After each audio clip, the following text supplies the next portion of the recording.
ನೋಡು ಮನೋಹರ, ನಿನ್ನ ಸ್ನೇಹಿತರೆಲ್ಲ ಈ ಊರು ಬಿಟ್ಟು ಪಟ್ಟಕ್ಕೆ ಸೇರಿಕೊಂಡ್ರು. ನೀನು ಮಾತ್ರ ಪಟ್ಟಣಕ್ಕೆ ಹೋಗಬೇಡಪ್ಪ. ನಮಗೆ ನಮ್ಮದೇ ಆದ ಸ್ವಂತ ಭೂಮಿ ಇದೆ. ವ್ಯವಸಾಯ ಮಾಡೋದು ನಮ್ಮ ಕುಲಕಸಬು. ಈ ಭೂಮಿ ತಾಯಿ ನಮ್ದವ್ರನ್ನ ಯಾವತ್ತೂ ಕೈ ಬಿಡಲ್ಲ.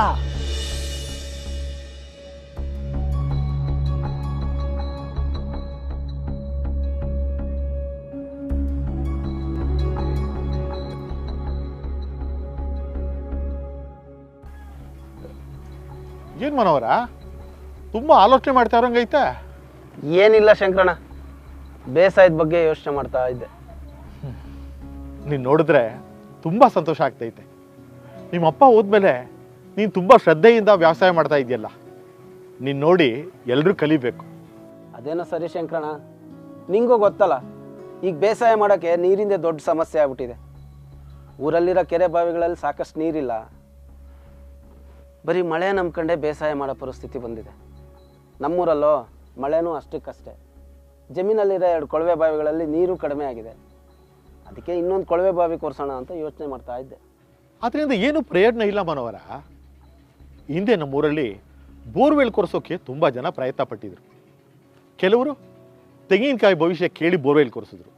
ಇನ್ನು ಕೆಲವರು ಮಂತ್ರಿವಾದಿ ಮಾತು ಕೇಳಿ ಬೋರ್ವೆಲ್ ಕೊರೆಸಿದ್ರು. ಆದರೆ ನೀರು ಬರಲೇ ಇಲ್ಲ. ಮೋಸ ಹೋಗಿದ್ದಷ್ಟೇ ಅಲ್ಲದೆ ಸಾಕಷ್ಟು ದುಡ್ಡು ಕಳ್ಕೊಂಡ್ರು. ಆಗ ಯಾರೋ ತಿಳಿದವರು ಒಬ್ಬರು ವಿಜ್ಞಾನಿಗೆ ಕರೆಸಿ ಪರೀಕ್ಷೆ ಮಾಡಿಸಿದ್ರು. ಅವ್ರು ಹೇಳಿದ್ರು, ನಮ್ಮೂರಲ್ಲಿ ಎಲ್ಲೇ ಬೋರ್ವೆಲ್ ಕೊರೆಸಿದ್ರು ನೀರು ಬರೋಲ್ಲ ಅಂತ. ಆದರೆ ಮನೋಹರ, ಮೊದಲು ನಮ್ಮೂರು ಹಿಂಗಿರಲಿಲ್ಲ. ನಾವು ಚಿಕ್ಕವರಿದ್ದಾಗ 50 ವರ್ಷದಿಂದ ನಮ್ಮೂರು ಕೆರೆ ಬಾವಿ ತುಂಬ ನೀರಿರ್ತಿತ್ತು. ಆದರೆ ಬತ್ತಾ ಬತ್ತಾ ನೀರು ಬತ್ತಕ್ಕೆ ಶುರು ಆಯಿತು. ಇದನ್ನ ಹೀಗೆ ಬಿಟ್ಟರೆ ಆಗಲ್ಲ ಶಂಕರಣ್ಣ. ನಮ್ಮೂರಿನ ನೀರಿನ ಪರಿಸ್ಥಿತಿನ ಏನಾದರೂ ಮಾಡಿ ಸುಧಾರಿಸಲೇಬೇಕು. ನಮ್ಮೂರನ್ನು ನಾವೇ ಕಾಪಾಡ್ಕೋಬೇಕು. ಹೌದು, ಈಗ ಮಾಡಲಿಲ್ಲ ಅಂದರೆ ಮುಂದೆ ಎಂದು ಮಾಡೋಕ್ಕಾಗಲ್ಲ. ಒಂದು ಕೆಲಸ ಮಾಡೋಣ, ನಮ್ಮೂರು ಮೇಷ್ಟ್ರ ಹತ್ರ ಹೋಗಿ ಈ ವಿಷಯ ಹೇಳೋಣ. ಅವರು ನಮ್ಮೂರಲ್ಲೇ ಹೆಚ್ಚು ಓದ್ದೋರು, ಬುದ್ಧಿವಂತರು. ಅವ್ರು ಏನು ಹೇಳ್ತಾರೆ ಕೇಳೋಣ.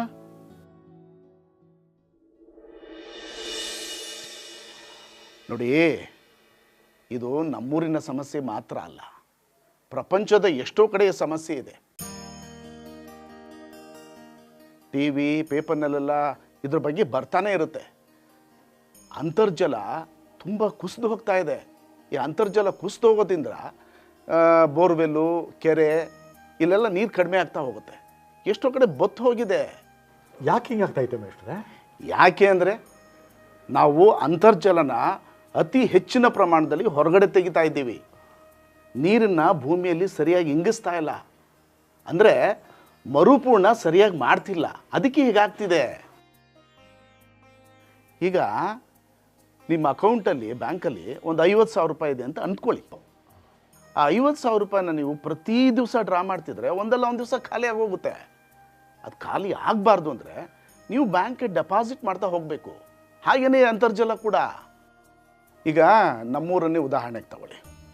ನಮ್ಮ ಅಜ್ಜ, ನಮ್ಮಪ್ಪ ಇವರೆಲ್ಲ ಈ ಪ್ರದೇಶಕ್ಕೆ ಸೂಕ್ತವಾಗುವಂಥ ಸಾಂಪ್ರದಾಯಿಕ ಕೃಷಿಯನ್ನು ಮಾಡ್ತಾಯಿದ್ರು. ಅವರ ಆಹಾರವನ್ನು ಅವರೇ ಬೆಳ್ಕೊಂಡು ನೆಮ್ಮದಿಯಾಗಿ ಜೀವನ ಮಾಡ್ತಾಯಿದ್ರು. ಆದರೆ ಬರ್ತಾ ಬರ್ತಾ ನಮ್ಮ ಜೀವನ ಶೈಲಿನೇ ಬದಲಾಗ್ತಾ ಹೋಯಿತು. ನಾವು ಹೆಚ್ಚಿನ ಲಾಭಕ್ಕೋಸ್ಕರ ಈ ಪ್ರದೇಶಕ್ಕೆ ಸೂಕ್ತವಲ್ಲದ ವಾಣಿಜ್ಯ ಬೆಳೆಗಳನ್ನು ಬೆಳೆಯೋದಕ್ಕೆ ಶುರು ಮಾಡಿದ್ವಿ. ಆ ಬೆಳೆಗಳನ್ನು ಬೆಳೆಯೋದಕ್ಕೆ ಹೆಚ್ಚಿನ ನೀರು ಬೇಕಾಗತ್ತೆ. ಇಂಥ 10 ಕಾರಣಗಳಿಂದ ನಮ್ಮೂರಿನ ಅಂತರ್ಜಲ ಕುಸಿದು ಪಾತಾಳಕ್ಕೆ ಹೋಗ್ಬಿಟ್ಟಿದೆ. ಇನ್ನೊಂದು ವಿಷಯ ಒಂದು ನಿಮಿಷ. ಹಲೋ, ಹಾಂ ನಮಸ್ತೆ, ಹೇಳಿ ಹೇಳಿ. ಹೌದಾ? ಹಾಂ ಆಯ್ತಾಯ್ತು, ಖಂಡಿತ ಬರ್ತೀವಿ. ಹಾಂ ಸರಿ. ಹಾಂ ಶಂಕರಣ್ಣ, ಇವತ್ತು ನೀವು ಒಳ್ಳೆ ಸಮಯಕ್ಕೆ ಬಂದಿದ್ದೀರಾ. ನಮ್ಮ ಗ್ರಾಮ ಪಂಚಾಯತಿ ಅಧ್ಯಕ್ಷರು ಫೋನ್ ಮಾಡಿದರು. ಈ ಅಂತರ್ಜಲಕ್ಕೆ ಸಂಬಂಧಪಟ್ಟ ಹಾಗೆ ಸರ್ಕಾರದಿಂದ ಒಂದು ಯೋಜನೆ ಇದೆಯಂತೆ. ಅದು ಅಟಲ್ ಭೂಜಲ ಅಂತ. ಆ ಯೋಜನೆ ಬಗ್ಗೆ ಮಾತಾಡೋದಕ್ಕೆ ಒಬ್ಬರು ಅಧಿಕಾರಿಗಳು ಇವತ್ತು ನಮ್ಮ ಗ್ರಾಮ ಪಂಚಾಯತಿ ಆಫೀಸಿಗೆ ಬರ್ತಿದ್ದಾರಂತೆ. ಅದಕ್ಕೆ ನೀವೆಲ್ಲರೂ ಬನ್ನಿ ಅಂತ ಕರೆದ್ರು. ಹೋಗೋಣವಾ? ಆಯ್ತಾಯ್ತು, ಹೋಗೋಣ. ಸರಿ.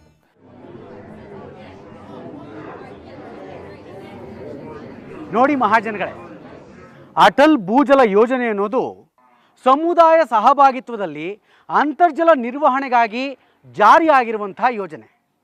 ಅಂತರ್ಜಲ ಅತಿಯಾಗಿ ಬಳಕೆ ಆಗಿರುವಂಥ ಗ್ರಾಮ ಪಂಚಾಯಿತಿಗಳಲ್ಲಿ ಈ ಯೋಜನೆಯನ್ನು ಅನುಷ್ಠಾನಗೊಳಿಸಲಾಗ್ತಾ ಇದೆ. ಕಳೆದ 6-7 ವರ್ಷಗಳಿಂದ ಈ ಭಾಗದಲ್ಲಿ ಸರ್ವೆ ಕಾರ್ಯ ನಡೆಸಲಾಗ್ತಾ ಇದೆ. ಸರ್ವೆ ಪ್ರಕಾರ ನಿಮ್ಮ ಗ್ರಾಮ ಪಂಚಾಯಿತಿಯು ಕೂಡ ಅಂತರ್ಜಲವನ್ನು ಅತಿಯಾಗಿ ಬಳಕೆ ಮಾಡಿರುವಂಥ ಗ್ರಾಮ ಪಂಚಾಯಿತಿ. ಆದ್ದರಿಂದ ಈ ಗ್ರಾಮ ಪಂಚಾಯಿತಿಯಲ್ಲೂ ಕೂಡ ಅಟಲ್ ಭೂಜಲ ಯೋಜನೆಯನ್ನು ಅನುಷ್ಠಾನ ಮಾಡ್ತಾ ಇದ್ದೀವಿ. ಒಳ್ಳೇದಾಯ್ತು, ಮಾಡಿ ಸ್ವಾಮಿ. ಏನಾದರೂ ಆಗಿ ನಮ್ಮ ಊರಿನ ನೀರಿನ ಸಮಸ್ಯೆ ಸರಿ ಹೋದರೆ ಸಾಕು. ನೋಡಿ, ವಿಷಯ ಇಲ್ಲೇ ಇರೋದು. ಈ ಯೋಜನೆಯನ್ನು ಸರ್ಕಾರ ಮಾತ್ರ ಅನುಷ್ಠಾನ ಮಾಡಲಿ ಅಂತ ಅಂದ್ಕೊಂಡ್ರೆ ಏನೂ ಆಗಲ್ಲ. ಸರ್ಕಾರ ಹಾಗೆ ಗ್ರಾಮದ ಜನತೆ ಇಬ್ಬರೂ ಕೈ ಜೋಡಿಸಿ ಈ ಯೋಜನೆಯನ್ನು ಅನುಷ್ಠಾನ ಮಾಡಬೇಕು. ಈ ಯೋಜನೆಯ ಪ್ರಾರಂಭದಿಂದ ಹಿಡಿದು ಕೊನೆವರೆಗೂ ನಿಮ್ಮೆಲ್ಲರ ಸಹಕಾರ ಅತ್ಯಗತ್ಯ. ಆದ್ದರಿಂದಲೇ ಇದನ್ನು ಸಮುದಾಯ ಸಹಭಾಗಿತ್ವ ಯೋಜನೆ ಅಂತ ಕರೆಯೋದು. ಮಹಿಳೆಯರು ಗಮನ ಇಟ್ಟು ಕೇಳಿ, ಈ ಯೋಜನೆಯಲ್ಲಿ ಮಹಿಳೆಯರ ಪಾತ್ರ ಭಾಳ ಮುಖ್ಯ. ಯಾಕೆಂದರೆ ನೀರನ್ನು ಹೆಚ್ಚಾಗಿ ಖರ್ಚು ಮಾಡೋದು ನೀವೇ. ಅನಿವಾರ್ಯ ಇದ್ದಾಗ ಅದನ್ನು ಹೇಗೆ ಮಿತಬಳಕೆ ಮಾಡಬೇಕು ಅನ್ನೋದು ನಿಮಗೇ ಗೊತ್ತಿದೆ. ಈ ಯೋಜನೆ ಏನು ಅಂತ ಸ್ವಲ್ಪ ಬಿಡಿಸಿ ಹೇಳ್ತೀರಾ? ಖಂಡಿತ ಹೇಳ್ತೀನಿ. ಅಟಲ್ ಭೂಜಲ ಯೋಜನೆಯ ಅಧಿಕಾರಿಗಳು ಅಥವಾ ಸಿಬ್ಬಂದಿ ಪ್ರತಿ ಗ್ರಾಮ ಪಂಚಾಯಿತಿಗೆ ಜಲಭದ್ರತಾ ಯೋಜನೆಯನ್ನು ಸಮುದಾಯದ ಸಹಭಾಗಿತ್ವದೊಂದಿಗೆ ಸಿದ್ಧಪಡಿಸ್ತಾರೆ. ಇದನ್ನು ತಯಾರಿಸೋದಕ್ಕೆ ನಿಮ್ಮ ಗ್ರಾಮ ಪಂಚಾಯಿತಿಯಲ್ಲಿ ಎಷ್ಟು ಪ್ರಮಾಣದ ನೀರು ಲಭ್ಯ ಇದೆ, ಎಷ್ಟು ನೀರನ್ನು ನಾವು ಬಳಕೆ ಮಾಡ್ತಾ ಇದ್ದೀವಿ, ಈ ಎಲ್ಲ ಮಾಹಿತಿಯನ್ನು ಕಲೆ ಹಾಕಿ ಎಷ್ಟು ಹೆಚ್ಚು ಪ್ರಮಾಣದ ನೀರು ಬಳಕೆ ಆಗ್ತಾ ಇದೆ ಅನ್ನೋದನ್ನು ಅಂದಾಜು ಮಾಡ್ತೀವಿ. ನಂತರ ಅದನ್ನು ಸರಿದೂಗಿಸೋದಕ್ಕೆ ನೀರಿನ ಮಿತ ಬಳಕೆ ಹಾಗೆ ಮರುಪೂರ್ಣದ ಯಾವೆಲ್ಲ ಕ್ರಮಗಳು ಅಗತ್ಯ ಅಂತ ಲೆಕ್ಕ ಹಾಕಿ ಒಂದು ಸಮಗ್ರ ಯೋಜನೆಯನ್ನು ತಯಾರಿಸ್ತೀವಿ. ಅದೇ ಜಲಭದ್ರತಾ ಯೋಜನೆ. ಈ ಯೋಜನೆಯನ್ನು ಸಿದ್ಧಪಡಿಸೋದ್ರಲ್ಲಿ ನಿಮ್ಮ ಪಾತ್ರ ತುಂಬ ದೊಡ್ಡದಿದೆ. ಯಾಕೆಂದರೆ ನಿಮ್ಮ ಗ್ರಾಮದ ಬಗ್ಗೆ ನಿಮಗಿಂತ ಚೆನ್ನಾಗಿ ಇನ್ಯಾರಿಗೂ ಗೊತ್ತಿರಲ್ಲ. ನಂತರ ಆ ಯೋಜನೆಯ ಆಧಾರದ ಮೇಲೆ ನೀರಿನ ಮಿತ ಬಳಕೆ ಮಾಡುವ ಹಾಗೆ ನೀರಿನ ಇಂಗುವಿಕೆಯ ಮಟ್ಟವನ್ನು ಹೆಚ್ಚಿಸುವ ಕ್ರಮಗಳನ್ನು ಕೈಗೊಳ್ಳಬೇಕು. ಉದಾಹರಣೆಗೆ ಚೆಕ್ ಡ್ಯಾಮ್, ಇಂಗುಗುಂಡಿ, ಕೃಷಿ ಹೊಂಡ, ನೀರಾವರಿ ಪದ್ಧತಿಯಲ್ಲಿ ಬದಲಾವಣೆ, ಕೆರೆ ತುಂಬಿಸುವಿಕೆ, ಅಗತ್ಯವಿದ್ದಲ್ಲಿ ಬೆಳೆಗಳ ಮಾರ್ಪಾಡು, ಹೀಗೆ ಹಲವಾರು ಕ್ರಮಗಳ ಮೂಲಕ ನೀರಿನ ಮರುಪೂರ್ಣವನ್ನು ಹೆಚ್ಚಿಸಬೇಕು. ಸಾಹೇಬ್ರೆ, ಈಗ ನೀವು ಹೇಳಿದ್ರಲ್ಲ ಕೃಷಿ ಹೊಂಡ, ಚೆಕ್ ಡ್ಯಾಮ್ ಅಂತ, ಅವನ್ನೆಲ್ಲ ನೀವೇ ಮಾಡಿಸ್ಕೊಡ್ತೀರಾ? ತುಂಬ ಒಳ್ಳೆ ಪ್ರಶ್ನೆ ಕೇಳಿದ್ರಿ ಯಜಮಾನ್ರೆ. ಅಟಲ್ ಭೂಜಲ ಯೋಜನೆ ಒಗ್ಗೂಡುವಿಕೆಯಲ್ಲಿ ಕೆಲಸ ಮಾಡಬೇಕಾಗಿರುವಂಥ ಒಂದು ಕಾರ್ಯಕ್ರಮ. ಅಂದರೆ ಸರ್ಕಾರ, ಸಮುದಾಯ, ಪಾಲುದಾರ ಇಲಾಖೆಗಳು ಎಲ್ಲರೂ ಒಗ್ಗೂಡಿ ಕೆಲಸ ಮಾಡಬೇಕಾದಂಥ ಒಂದು ಕಾರ್ಯಕ್ರಮ. ಅಂದರೆ ಇದನ್ನೆಲ್ಲ ಮಾಡೋದ್ರಿಂದ ನಮ್ಮ ನೀರಿನ ಸಮಸ್ಯೆಗೆ ಪರಿಹಾರ ಸಿಗುತ್ತೆ ಸ್ವಾಮಿ? ಖಂಡಿತ ಸಿಗುತ್ತೆ. ಈ ರೀತಿಯ ಕ್ರಮಗಳನ್ನು ಅನುಸರಿಸಿ ಅಂತರ್ಜಲ ಮಟ್ಟವನ್ನು ಹೆಚ್ಚಿಸಿಕೊಂಡಂತಹ ಎಷ್ಟೋ ಉದಾಹರಣೆಗಳಿದೆ. ಮಹಾರಾಷ್ಟ್ರದ ಹಿವರೆ ಬಜಾರ್ ಅನ್ನುವಂಥ ಗ್ರಾಮದಲ್ಲಿ ಆ ಗ್ರಾಮದ ಜನ ಸ್ವಯಂ ಪ್ರೇರಣೆಯಿಂದ ಹಲವಾರು ಕ್ರಮಗಳನ್ನು ಕೈಗೊಂಡು ಆ ಗ್ರಾಮದ ಅಂತರ್ಜಲ ಮಟ್ಟವನ್ನು ಕಾಪಾಡಿಕೊಂಡಿದ್ದಾರೆ. ಅಲ್ಲೆಲ್ಲ ಸಾಧ್ಯವಾಗೋದಾದರೆ ಈ ಗ್ರಾಮದಲ್ಲಿ ಯಾಕಾಗಲ್ಲ? ಆದರೆ ಏನು ಮಾಡೋದು, ಹೇಗೆ ಮಾಡೋದು ಒಂದು ನಮ್ಗೆ ಗೊತ್ತಿಲ್ವಲ್ಲ ಸ್ವಾಮಿ. ಅದನ್ನೆಲ್ಲ ನಾವು ನಿಮಗೆ ಕಲಿಸ್ಕೊಡ್ತೀವಿ. ಅದಕ್ಕೆ ಬೇಕಾಗಿರುವಂಥ ತರಬೇತಿನೂ ಕೂಡ ಕೊಡ್ತೀವಿ.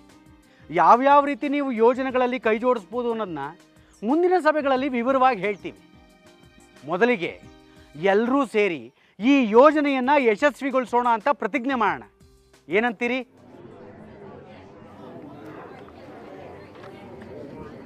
ಇರಿ ನಾನು ಮಾತಾಡ್ತೀನಿ ರೀ ಸಾಹೇಬ್ರೆ. ಗ್ರಾಮಸ್ಥರ ಪರವಾಗಿ ನಾನು ನಿಮಗೆ ಭರವಸೆ ಕೊಡ್ತೀನಿ. ಈ ಯೋಜನೆಯಲ್ಲಿ ನಾವು ಮನಸ್ಫೂರ್ತಿಯಾಗಿ ಸಂಪೂರ್ಣವಾಗಿ ನಿಮಗೆ ಸಹಕಾರ ಕೊಡ್ತೀವಿ. ಎಷ್ಟೇ ಆದರೂ ಇದು ನಮ್ಮೆಲ್ಲರ ಸಮಸ್ಯೆ ಅಲ್ವಾ?